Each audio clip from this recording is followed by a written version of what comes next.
मरे घर पनिया पिलाई दी है जान गे, कफन ओढ़ाई दी है टूटत ही जब प्राण गे।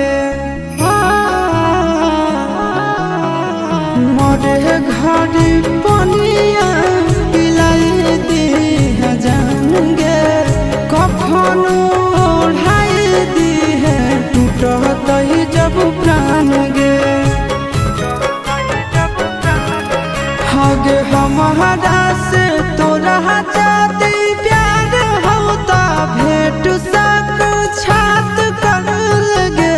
हगे सोनाया रावा हो भरती पाटनवा में आके मुलाकात कर लगे।